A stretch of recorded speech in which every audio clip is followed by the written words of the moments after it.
மனைவியை எதற்காகவும் விட்டு கொடுக்காதீர்கள். சேகரும் சுமதியும் புதுசா கல்யாணம் செஞ்சுக்கிட்டவங்க. முதலில் ஆசை 60 நாள், மோகம் 30 நாள்னு ஒரே காதல் தான். ஹனிமூன் வாழ்க்கைதான் வாழ்ந்தாங்க. ஊர் கண்ணு பட்டுடுமோன்ற அளவுக்கு சந்தோஷமா இருந்தாங்க. ஊர் கண்ணு பட்டுடுச்சோ இல்லையோ, ஒருத்தியோட கண்ணு பட்டுடுச்சு. அது வெளியாள் கூட இல்ல, சேகரோட சொந்த அக்கா சரஸ்வதி.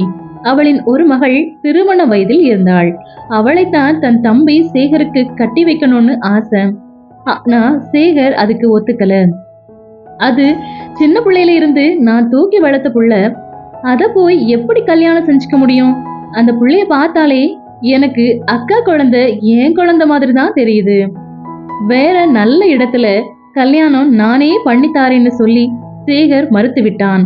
ஆனால் அக்கா சரஸ்வதியால் அதை ஏத்துக்க முடியவே இல்லை. பிறந்த வீட்டுல ஒரு பிடிமானம் வேணும்னா அங்க நம்ம மக இருந்தாதான் சரியா இருக்கும்னு நினைச்சான். ஆனா அது நிறைவேறவே இல்லை. தம்பி சேகருக்கு வேறு ஒரு பெண்ணுடன் திருமணம் முடிந்தது. அதனால அவளுக்கு அவனோட மனைவியா வந்த அந்த புள்ளைய பிடிக்கவே இல்லை. அப்பப்ப வீட்டுக்கு வந்து ஏதாவது குட்டி கலாட்டா பண்ணிக்கிட்டே இருந்தான். இவனுக்கு அக்காவின் மகளை தான் கல்யாணம் பண்ண விருப்பமில்லையே தவிர அக்கா மேல ரொம்ப பாசம் வச்சிருந்தான். அவங்கதான் இவனை எடுத்து வளர்த்தது. அதனால பாசமும் நம்பிக்கையும் இதத்தான் அக்காக்காரி பயன்படுத்திக்கிட்டான். வீட்டுக்கு வாரப்ப எல்லாம் தம்பி கிட்ட புகார் பண்ணுவான். உன் பொண்டாட்டி என்னையெல்லாம் மதிக்கிறதே இல்ல, கவனிக்கிறதும் இல்லைன்னு. அதனால 2 பேருக்குமே நடுவுல பூசலும் சண்டையும் வர ஆரம்பிச்சது. இத தூபம் போட்டு வளர்த்துக்கிட்டே இருக்கிறதுதான் அக்கா சரஸ்வதிக்கு வேலையா போச்சு. அதனால சண்டை ரொம்பவே அதிகமாச்சு. இதுக்கு நடுவுல சேகர் புதுசா ஒரு வீடு வாங்கினான். அதுக்கு கிரக பிரவேசம் வச்சான். எல்லாத்தையும் முறைப்படி அழைச்சான். அதுலயும் ஒரு வில்லங்கத்தை அவ அக்கா உருவாக்குனான். அக்காவுக்கு பத்திரிக்கை வைக்க சேகர் அவனோட பொண்டாட்டிய கூப்பிட்டான். அவ அதுக்கு, உங்க அக்கா சும்மாவே சண்டையை கிளப்புவாங்க, நான் வந்தா பிரச்சனையாகும், நீங்களே போய் பத்திரிக்கை வச்சுட்டு வாங்கன்னு சொன்னான். இவன் பத்திரிக்கையோட போனான். அக்காக்காரி நல்ல வாய்ப்பா போச்சு. உன் பொண்டாட்டி மகாராணி வரலையான்னு கேட்டா. அதுக்கு அவன் அவளுக்கு வயிற்று வலி, அதனாலதான் வரலன்னு சொன்னான். அவ புடிச்சுக்கிட்டான். எங்க வீட்டுக்கு வராததுன்னா வயிற்று வலிக்குமே உன் ராணிக்கு, எங்களை மதிக்கிறதே இல்லைன்னு ஒரு பிட்ட போட்டான். இவன் சமாதானப்படுத்தி பத்திரிக்கையை கொடுத்துட்டு வந்துட்டான். விசேஷத்திற்கு முதல் நாளே அக்காக்காரி குடும்பத்தோட வந்துட்டான். இவன் எல்லாருக்குமே பட்டு சேலை எடுத்திருந்தான். அக்காக்காரி எல்லா சேலையும் பார்த்துட்டு அவனோட பொண்டாட்டி சுமதிக்கு எடுத்த சேலை தான் வேணும்னு அடம் பிடிச்சான். சுமதிக்கு அழுகையே வந்துருச்சு. அது ஆசை ஆசையா தேடி பிடிச்சி அவ வாங்கின சேலை. சேகர் பொண்டாட்டி கிட்ட சமாதானம் பண்ணி அந்த புடவைய அக்கா கிட்ட கொடுத்துரு, உனக்கு இதை விட காஸ்ட்லியா நல்ல பட்டு புடவை வாங்கித்தாரேன், இப்போதைக்கு அக்காவுக்கு வாங்கினத நீ எடுத்துக்கோ, அந்த புடவைய அக்கா கிட்ட கொடுத்துருன்னு சொன்னான். அவ ஒண்ணுமே பேசல. அந்த புடவைய எடுத்துட்டு வந்து டேபிள் மேல தூக்கி போட்டான். எடுத்துக்கோங்கன்னு சொல்லு. அக்காக்காரி இத புடிச்சுக்கிட்டான். அவளை மரியாதையோட தட்டுல வச்சு தர சொல்லு. தூக்கி போட்டா பொறுக்கிட்டு போறதுக்கு நான் ஒன்னும் பிச்சைக்காரி இல்ல, உன்னோட அக்கா, உன்னை தூக்கி வளர்த்தவன்னு ஒரு பிட்ட போட்டான். இவன் பொண்டாட்டிய சமாதானம் பண்ண ட்ரை பண்ணான். அவ முடியாதுன்னு சொல்லிட்டான். நீங்க வேணும்னா உங்க அக்காவுக்கு மரியாதையோட கொடுத்துக்கோங்கன்னு சொல்லிட்டான். இவன் வேற வழி இல்லாம அவனே ஒரு தட்டுல வச்சு கொண்டு வந்து கொடுத்தான். அக்காக்காரி உடனே கோவிச்சுட்டு ஒரு அழுகையை போட்டுட்டு கிளம்பிட்டாங்க. என்னைய மதிக்காத வீட்டுல எனக்கு என்ன வேலைன்னு இப்போ இவனுக்கு கோவம் தலைக்கு ஏறிச்சு. நேரா அவன் பொண்டாட்டி கிட்ட போய், ஒன்னாலதான் எங்க அக்கா கோவிச்சுட்டு போச்சு, வா அவங்க வீட்டுல போய் சொல்லி கூப்பிட்டுட்டு வரலாம், எனக்கு அவங்க அம்மா மாதிரின்னு கெஞ்சினான். ஆனா சுமதி தீர்மானமா சொல்லிட்டா முடியாதுன்னு. சண்டை ஆரம்பிச்சிடுச்சு.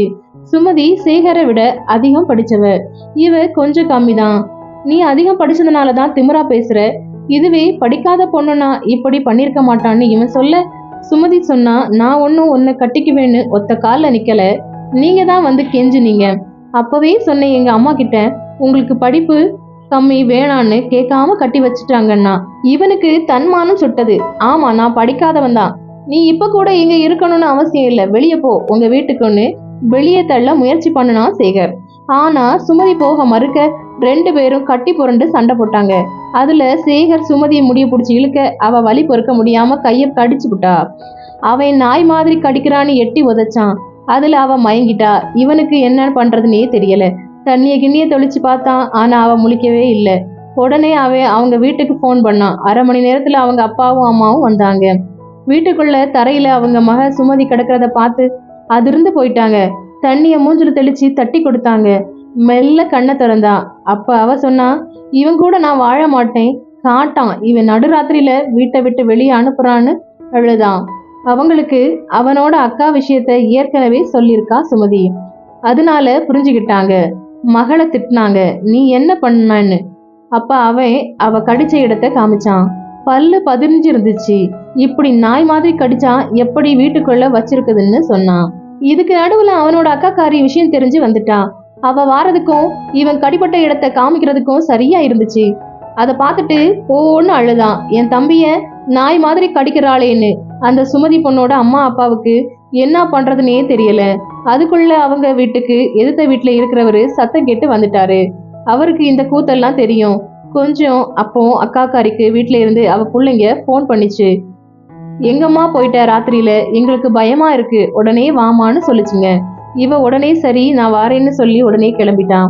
அப்ப அவர் சொன்னாரு, தம்பி உங்க அக்கா தன்னோட குழந்தைங்க கூப்பிட்ட உடனே ஒன்னு அம்போன்னு விட்டுட்டு கிளம்புறதா பாத்தியா? ஏன்னா அது அவளோட குழந்தை பாசம். நீ உனக்காக அம்மா அப்பா சொந்த பந்தம் எல்லாத்தையும் விட்டுட்டு வந்த உன் பொஞ்சாதியை விட்டு கொடுக்கலாமா? உங்க அக்கா வேணும்னே சண்டைக்கு வருது. அதை நீ புரிஞ்சுக்கணும். கணவன் மனைவியையும் மனைவி கணவனையும் யாருக்காகவும் விட்டு கொடுக்க கூடாது. நீங்க அடிச்சுக்கங்க, சண்டை போட்டுக்கங்க, சந்தோஷமா இருங்க, அது உங்களுக்குள்ளேயே இருக்கணும். அடுத்தவங்க கிட்ட மனைவியை விட்டு கொடுக்க கூடாது. அப்பதான் குடும்பம் சிறப்பா நடக்கும். அதை புரிஞ்சுக்கோங்க 2 பேரும். அதே மாதிரி கணவன் வீட்டு ஆளுங்க கொஞ்சம் முன்ன பின்ன இருந்தா சமாளிக்கிறதுல தான் ஒரு பொண்ணோட சாமர்த்தியம் இருக்கு. புருஷன் இக்கட்டான நேரங்கள்ல இருக்கும்போது கொஞ்சம் வலிஞ்சு சமாளிக்கணும்னு சொன்னாரு. அப்போ அவனுக்கு புரிய ஆரம்பிச்சது, தான் பேசினது நடுராத்திரியில வெளியே தள்ள முயற்சித்தது தப்புன்னு. அதே மாதிரி தான் பேசல உள்ள தப்பையும் சுமதிக்கு புரிஞ்சது. 2 பேரும் தலை குனிஞ்சாங்க. சரி நாம கிளம்புவோம், இனிமே அவங்க பிரச்சனையை தீர்த்துப்பாங்கன்னு சொல்லிட்டு கிளம்புனாரு. ரொம்ப நன்றிங்கன்னு சுமதியோட அம்மா அப்பா சொன்னாங்க. சுமதி சொன்னா, அம்மா அப்பா நீங்களும் கிளம்புங்கன்னு. அம்மா அப்பா 2 பேருமே வெளியே கிளம்புனதும் அந்த வீட்டுக்குள்ள லைட் அமர்ந்துச்சு. அங்க பேச்சுக்கு இடமே இல்ல. மறுநாள் அக்காக்காரி வந்த உடனே அவ காலில் விழுந்து கும்பிட்டா சுமதி. அப்போ அவ சொன்னா, நீங்க எனக்கு அம்மா மாதிரி, என்ன உங்க மகளா நினைச்சு ஆசீர்வாதம் பண்ணுங்கன்னு. வீட்டில் ஓரத்தில் நின்றவரு தன் மனைவி செயலை பார்த்த கணவன், ஆஹா வளைஞ்சு கொடுப்பது எப்படின்னு தான் பொண்டாட்டிய பார்த்துதான் கத்துக்கணும், படிச்சவதான்னு மனசுக்குள்ள மெச்சி கொண்டான். அக்காக்காரி கண்ணுல தண்ணி வந்துடுச்சு. ஏன்னா அவளுக்கும் ஒரு மகா இருக்கால்ல. இந்த கதை உங்களுக்கு பிடிச்சிருந்துச்சுன்னா லைக் பண்ணுங்க. மேலும் இது போன்ற பல கதைகளை தெரிந்துக்கொள்ள மறக்காம நம்மளோட சேனலை சப்ஸ்கிரைப் பண்ணிக்கோங்க. நன்றி, வணக்கம்.